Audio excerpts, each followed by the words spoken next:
بسم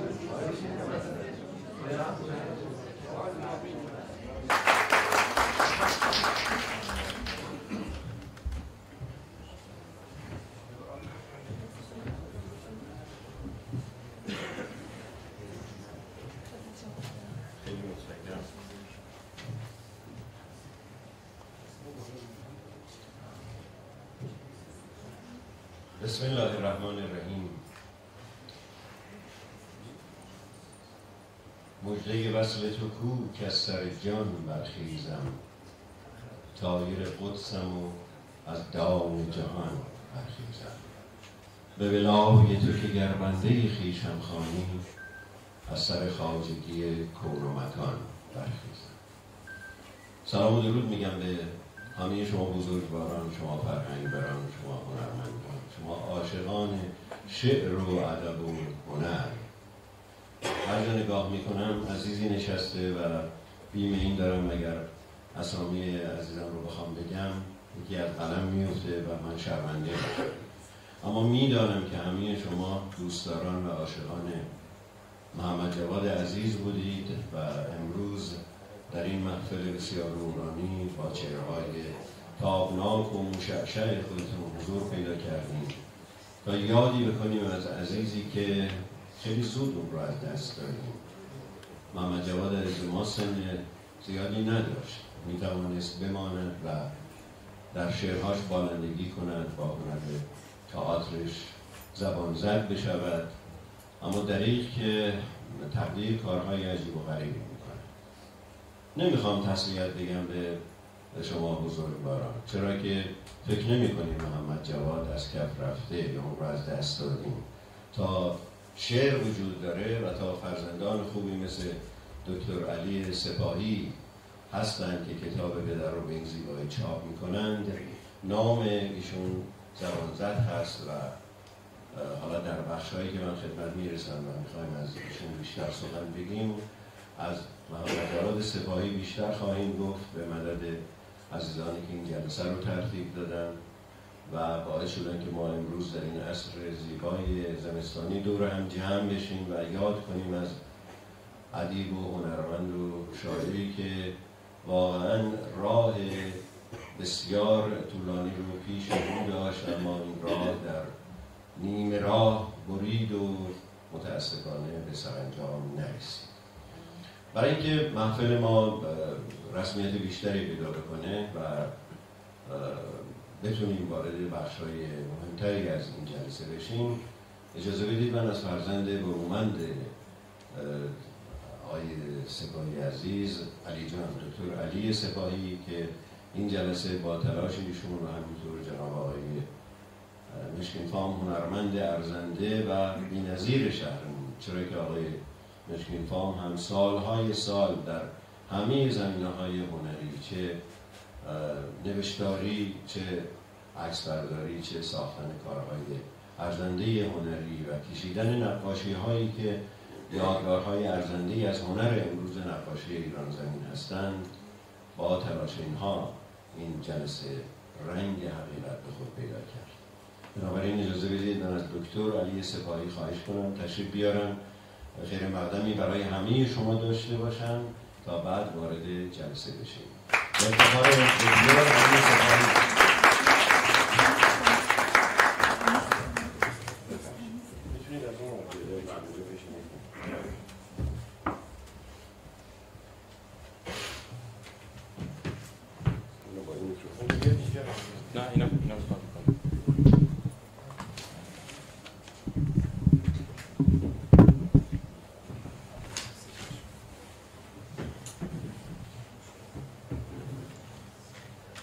من عاشقی از تبار عشقم، من عاشق و بیقرار عشقم. گر شعر تری ز من بماند، شعری است روزگار عشقم. جز لاله ز خاک من نروید، من شاهد روزگار عشقم. عرض ادب درود شاد باشید خدمت همه عزیزان، اساتید، دوستان، هنرمندان. ممنونم که دعوت بنده را پذیرفتید برای آیین بزرگداشت و رونمایی از کتاب شعر پدرم محمد جواد سپاهی، متخلص به شاهد. بسیار باعث مباهات با اینکه بیش از 23 سال از فوت شاعر گذشته، هنوز یاد ایشان نزد بسیاری از دوستان و هنرمندان زنده است. به قول شاعر، حرفی بخوان ز دوست که پیوسته نام او، هر جا که عشق جلوه کند یاد می شود. فکر می کنم راز ماندگاری شاعر در قلب دوستان هم به شخصیت هنریشون که واقعا منحصر به فرد بود برمیگرده، هم خصوصیت شخصیتی ایشون.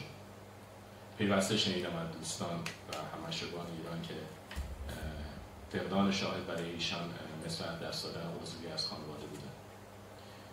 جدا از اون، جامعه هنری کشور علل خصوص شیراز هنرمند بسیار با ارزش و با استعدادی رو از دست داد در 48 سالگی و در اوج پختگی هنری و شعری. و چه حسرت‌ها که گفته شد و چه افسوس‌ها که خورده شد. اما به قول امرسون، شاعر و فیلسوف آمریکایی، که گفت It's not the length of the life, but the depth of the life. زندگی به طولان نیست، بلکه به عمق است. به نظر من شاعر حتی با یک شعر هم میتواند ماندگار شود. در خصوص شاعر، همین که شما عزیزان بیش از 23 سال از فوت ایشان اینجا جمع شدید، مهر تأییدی بر ماندگاری هنریشان است. باعث افتخار است که امروز دو تن از اساتید بزرگ شیراز، استاد یزدان بزرگوار و استاد مشکین خان بزرگوار، در خصوص هنر شعر و تئاتر شاعر صحبت خواهند کرد. برای همین من امروز تصمیم گرفتم که فقط توضیحاتی در خصوص دیوان شعر تازه چاپ شده شاعر بدم. هرچند خود شاعر گفت من شعر را برای دیوان نمی‌سرایم، من شعر را به پای دیوان نمی‌فروشم. و هر روی وظیفه چاپ آثار ایشون بعد از درگذشت شاهد بر عهده من بوده که البته امیدوارم جامعه هنری بنده رو ببخشن که این چاپ مجموعه بیش از 20 سال طول کشید، اما مسئولیت چاپ این کتاب وقتی به عهده من افتاد که بسیار بسیار جوان بودم و این هم نیازمند شرایط مختلفی بود که در طول این سالها وجود نداشت. مخصوصا چاپ اشعار از روی دست‌نوشته‌های شاعر، مخصوصا اسکن دست‌نوشته‌های شاعر در هزاران کیلومتر دور از وطن کار بسیار دشواری بود. باید تشکر کنم از خانواده مادرم پروین، برادرم آریا آریان که زحمت اسکن به ارسال اشعار رو کشیدن. سرکار خانم فاطمه رمضانی که با دقت فراوان کار حروف‌چینی انجام دادن. ولی چون کار از روی دست‌نوشته‌ها بود و اسکن دست‌نوشته‌ها با اینکه خیلی دقت شده بود، دارای غلطه تایپی بود. من که خود در نبود سابق اثر خیلی سخت بود تصحیح. بنده تا جایی که در توانم بود سعی کردم اشتباهات رو برطرف کنم و حتی در مرحله بعدی از اینکه از خواهش کردم که نمونه‌خوانی انجام دهم تا حد امکان اشتباهات و غلط‌ها کم باشه. اما متاسفانه باز هم غلط‌های تایپی بسیار محدود البته در کتاب وجود داره که امیدوارم در شبه بعدی برطرف بشه. نکته دیگه خواستم اشاره کنم به تاریخ سرودن بعضی از اشعار در کتاب هست که اکثرا توسط خود شاعر عوض شده که به احتمال فراوان دوستان میتونن دلش حدس بزنن. ولی تشخیص این که کدام شعر متعلق به دوران پختگی و کدام شعر متعلق به دوران جوانی شاعر هست زیاد سخت نیست. و آخرین نکته راجع به نحوه انتخاب اشعار بود که کدام شعر در کتاب قرار بگیره و کدام شعر قرار نگیره و کدام شعر حذف شه. این هم بسیار مسئولیت سخت بود برای من. البته که اشعار دوران جوانی شاعر بسیار لطیف و مملو از شورش هستند، اما صلابت و پختگی دوران میان سالیشون رو ندارن و البته این چیز طبیعی هست. احتمالی وجود داشت که اگه خود شاعر در قید حیات بودن برخی از اشعار برای دیوان انتخاب نکنه یا تا تغییر بدن، اما خب صد افسوس امکان وجود نداشت. بنده هم سعی کردم تمامی اشعار یا در اکثر اشعار رو بدون کمترین دخل و تصرف در مجموعه قرار بدم تا هیچ گونه اعمال نظر شخصی یا سلیقه شخصی در آثار شاعر صورت نگیره. سپاسگزاری میکنم از نشر ایجاز برای چاپ کتاب. تشکر میکنم از همسرم بنفشه که زحمت طراحی جلد کتاب رو کشیدن و در تمامی مراحل کار حمایت کردن. بسیار سپاسگزارم از اساتیدی برای این مراسم زحمت کشیدن، از جمله استاد همایون یزدانپور عزیز، استاد روزی طلب و تشکر خیلی خیلی ویژه از استاد بزرگوارم حسن مشکینفام که واقعا لطفی بی‌نهایت داشتن. همچنین تشکر میکنم از استاد پوریا جان اخواس پسرانی عزیزم که در آستانه اجرا بودن، از تهران فقط برای این مراسم تشریف بردن. و تشکر میکنم از محمد شفزاده سپاهی. یه تشکر هم باید بکنم از مرکز ارشد برای قرار دادن در اختیار قرار دادن این سالن و باعثی عرض کنم تعدادی محدودی کتابی من آوردم برای عرضه که کلیه اوایلش به خیریه اهدا خواهد شد. بنده در پیشگفتار کتاب چند خطی در خصوص زندگی نامه شاعر نوشتم، با اینکه معتقدم اشعار شاعر خودش بهترین زندگی نامه از ایشان است. با یکی از ادبیات شاهد که همین موضوع منعکس میکنه و البته یکی از ادبیات مورد علاقه من هست عرض مطلب میکنم.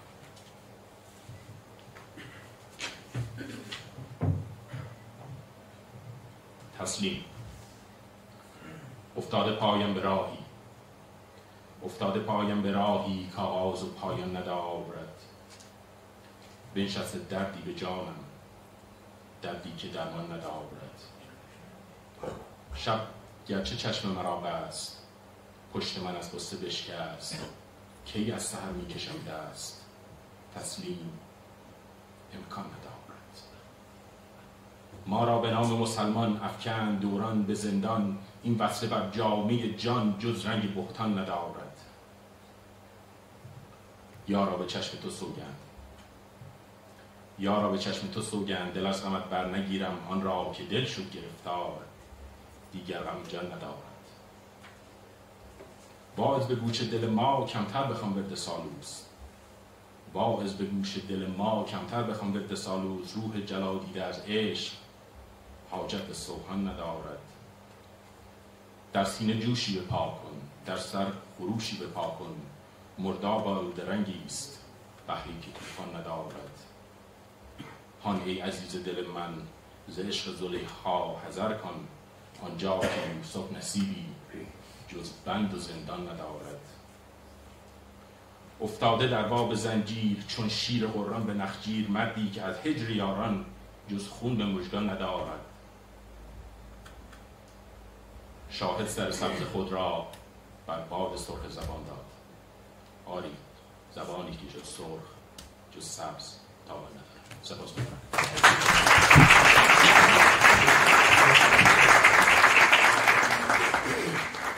خیلی متشکرم از دکتر علی سپاهی، فرزند برومند محمد جواد عزیز که واقعا جاش به قول ما شیرازی‌ها سبزه، حالا خالی که جای خود، ولی واقعا جاش سبز هست، بخصوص برای ماها که خب با محمد جواد رفت آمد داشتیم. من شمار کسانی که تو این سالن با ایشون حشر و نشر کردن، چه در زمینه تئاتر و چه در زمینه ادب و شعر، کم نیستن. از همین ردیف اول که بگیریم آقای دانشور عزیز، آقای پسارمند عزیز، آقای هیدرزاده و بریم ردیف دوم آقای سراتی، آقای واردی و آقای شناور عزیز، آقای مشکینفام که اصلا علقه و محبت خاصی نسبت به هم داشتن، آقای ساجدی، این همشون بله اینجا هستن. چین فهمید؟ بله، آقای روزی طلب عزیز و ارجمند که اشاره کردن آقای دکتر نسبت به ایشون و محبتشون نسبت به محمد جواد جان و خیلی های دیگه که اینجا حضور دارن. جای آقای سپاسدار خالیه که ایشون هم تمایل داشتن تشریف بیارن، ولی خب به خاطر یه مقدار بیماری و حالا کارهایی که داشتن نشد تشریف بیارن. نمیدونم آقای استاد رودی تشریف آوردن یا نه. قرار هست ایشون هم به جمع ما بپیوندند و در کنار دوستانی که کار تئاتر میکنن از زندگی هنری ایشون در زمینه تئاتر سخن بگن. حالا زحمت کار شعر و ادب ایشون رو بنده با وزارت موضوعات خودم و آقای پسابند و دیگران میکشیم، اما کار یک هنرمند به همین گفتگوی امروز بسنده نمیکنه. من ضمن اینکه دکتر علی عزیزم داشت صحبت میکرد، یک مرتبه تو ذهنم این جرقه زده شد که کاش یه بنیادی تشکیل میشد. حالا از امروز این بنیاد شاید شکل بگیره انشاءالله که برای شاعران و نویسندگان، ادبا، هنرمندان این شهر و دیار که تعدادشون کم نیستند، کوچه پس کوچه های این شهر که هنوز نفس سعدی و حافظ وزیدن داره و هنوز از برکت نفس اونها هست ما داریم زندگی میکنیم. اینو باور کنیم، از برکت نفس سعدی و حافظ هست که اگر ما شعر میگیم، اگر دست به قلم میبریم، اگر کار هنری انجام میدیم و شمار دیگری از شاعرای بزرگ این شهر که زیر سایه خورشید اقبال سعدی و حافظ متاسفانه نتونستن آنچنان که باید و شاید رخ بنمایند. شاید اگر اینها بر آرامگاه اونا با بارگاهی ساخته و پرداخته میشد، اما دریغ که جایی هستند که دو قله، دو چکاد بزرگ شعر سعدی حافظ هستند، بنابراین اونها در سایه قرار میگیرن. تو برنامه‌ای که ما از سیما به عنوان می بیغش تقدیم حضورتون هنوز هم شبکه 4 داره پخش میشه، ما از همجواران آرامگاه خواجه داریم عزیزانی که اونجا در بستر خاک آرمیدند برنامه‌هایی رو تقدیم شما میکنیم که واقعا در سایه سار خورشید هستند و ما باید اونها رو نشون بدیم و به مردم بگیم که اینها هستند، اینها وجود دارن، اینها از برکت نفس سعدی و حافظ آفریده شدن و پرورش پیدا کردن.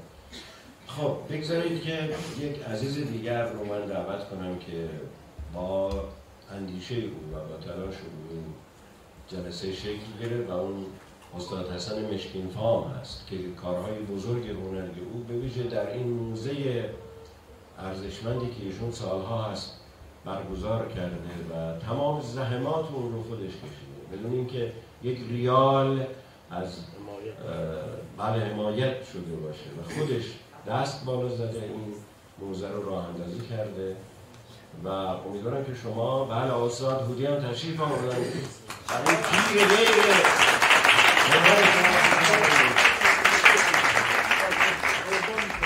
مخلصیم، خیلی ممنون. خیلی خوش آمدید استاد.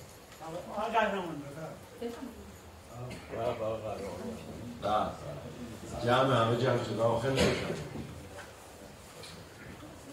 خب پس امروز یک یادمان خاطر انگیز ما خواهیم داشت عزیزانم انشاءالله. بله داشتم از آقای مشکین فام گرانقدر و بزرگوار سخن میگفتم که دست خالی واقعا موزه خانه فروغ‌الملک رو به جایی رسونده که موزه برتر و ویژه کشور و حتی میتونم بگم بخشی از آسیای کهن شده.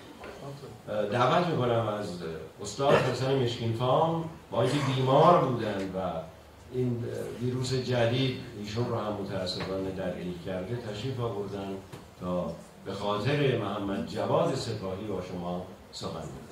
افتخار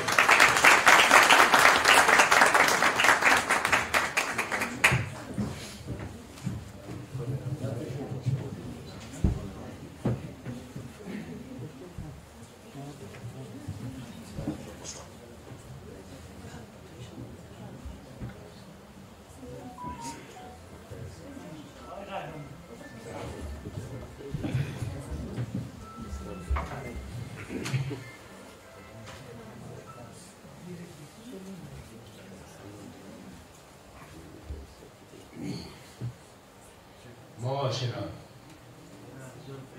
زهریف شبانه یادا حقوق بندگی مخلصانه یادآرید. به وقت سرخوشی از آه و ناله عشاق به صوت و نغمه چنگ و چغانه یادآرید.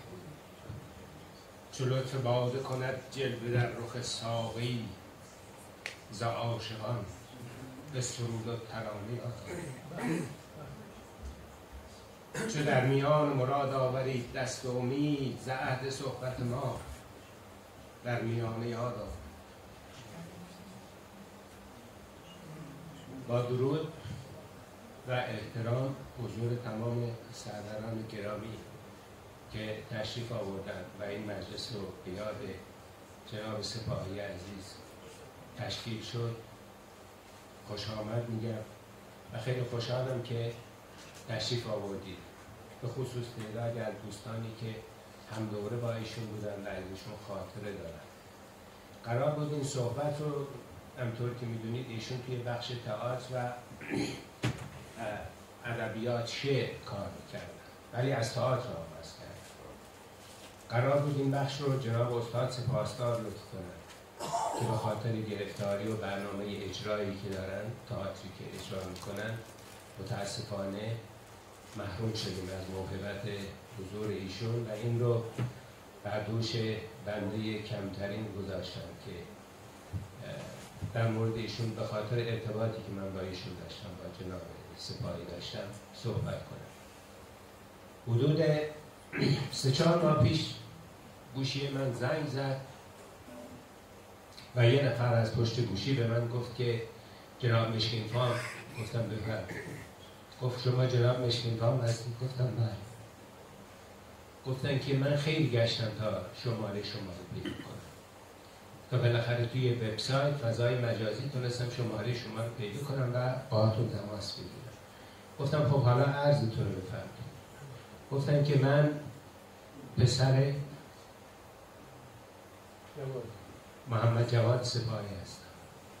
اصلا یه شوکی به من غیر منتظره، چون 20 خورده سال بود که خب ما هیچ اطلاعی اصلا نداشتیم و من اصلا نمیدونستم اینجوری ایشون چند تا بچه داره، چی جوریه، بعدش چی جوری، نه اصلا هیچ اطلاعی نداشتم.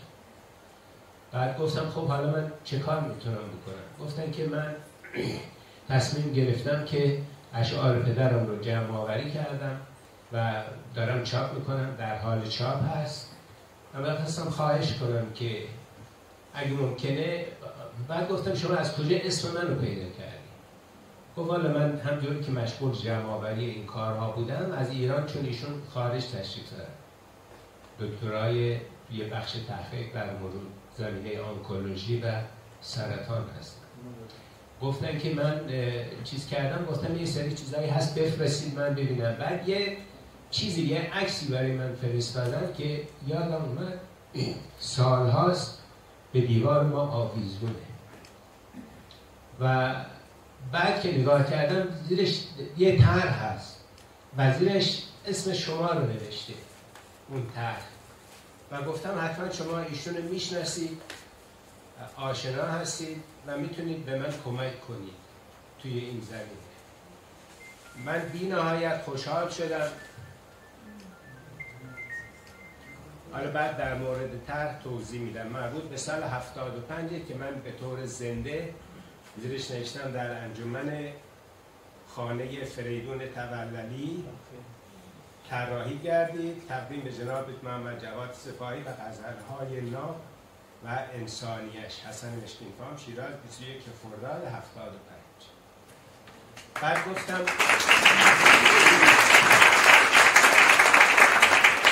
بعد گفتم خب این طرح میشه برای منم بفرستید. وقتی فرستاد اول تعجب کردم، بعدم یکی خوردم، چون معمولا من طرحایی که میزنم به هیچ کی نمیدم، نمیدونم از کجا در رفته دادم به ایشون. اینا خیلی برام جالب بود، چون اصلش نگه میدارم، کپیشو میدم و بعد اینا رو جمع میکنم. دوستان میدونن مجموعه طرح‌ها و عکس‌ها از چهره شخصیت‌ها. حالا بمون اصلا این اتفاق میافتاد. بله باید این اتفاق میافتاد. حالا میرسیدم.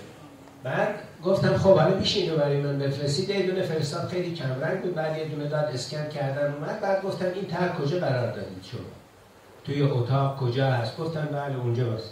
گفتم این طرح رنگش عوض شده، یه جایی بوده نور خورده، زرد شده، کرم شده. طرحی که من کشیدم مشکی بوده.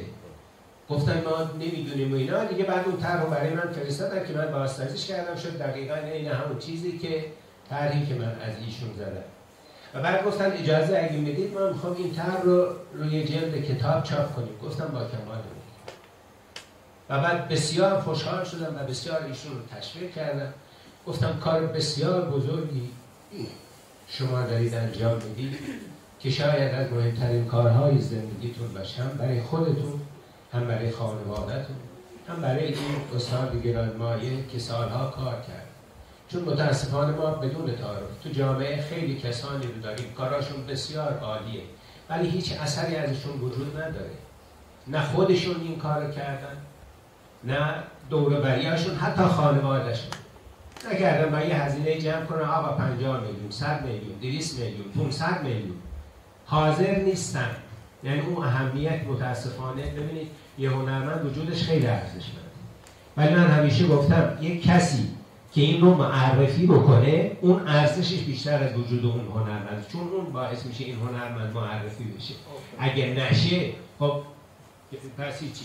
پس وظیفه ما هست هر کسی از افراد خانواده یا دوستان در حد خودمون بیان یک در ستایش اوشون و برای ماندگاری اثر اوشون اقدام انجام بدید.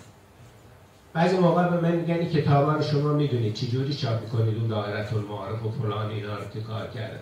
گفتم والا من از شیشه آبورم فروختم، نون خوش خوردم ولی اینا رو چاپ کردم. دلیلش چیه؟ دلیلش این است که تو جامعه ما متاسفانه کسانی که باید این کار بکنن ارگان‌های فرهنگی هستن که هیچ هر از بر تشخیص میدن و هیچ چیز براشون اهمیت نداره، نه ملیت سرشون میشه، نه نمیدونم به چه ارق ملی سرشون، هیچی اصلا براشون ارزش نداره. دوم خود فرد هست که باید این کاراشو